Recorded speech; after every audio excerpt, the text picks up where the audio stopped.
احنا دايما بنتكلم على التمرين والاكل الصحي، لكن في عنصر مهم احنا دايما مهملينه، والعنصر ده هو النوم.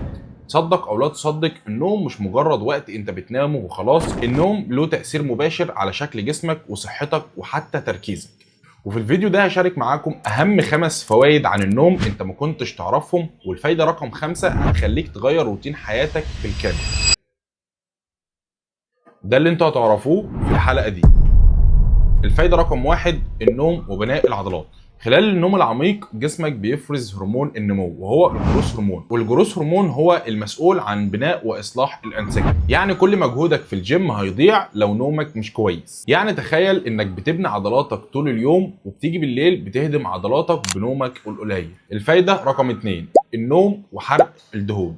لو انت مش بتنام كويس، قله النوم بتعلي من هرمون الكورتيزول، وده بيخلي جسمك يخزن دهون اكتر، خاصه في منطقه البطن. وكمان بتقلل الهرمون اللي مسؤول عن الشبع، وبتزود الهرمون اللي مسؤول عن الجوع. يعني تنام اقل، تاكل اكتر، وزنك يزيد.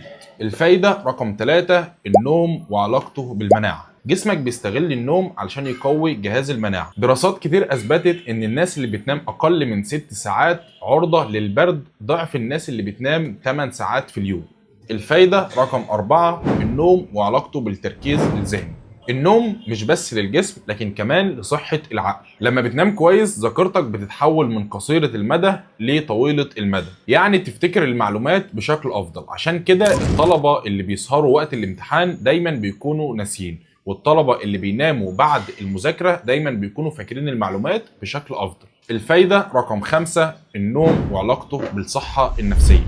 طبعا قلة النوم مرتبطة بالقلق والتوتر والاكتئاب. النوم الكافي بيخلي عندك هرمونات المزاج متوازنة، فبالتالي هتصحى عندك طاقة إيجابية بشكل كبير. يعني باختصار النوم الجيد بيساوي نفسية أحسن ومزاج جيد. دلوقتي عرفت ان النوم مش رفاهية، النوم هو اساس صحتك النفسية والجسمانية، وكمان مهمة جدا لمودك. طيب يا جماعة، ما تنسوش تعملوا لايك للفيديو وتشتركوا في القناة علشان يوصل لكم كل جديد.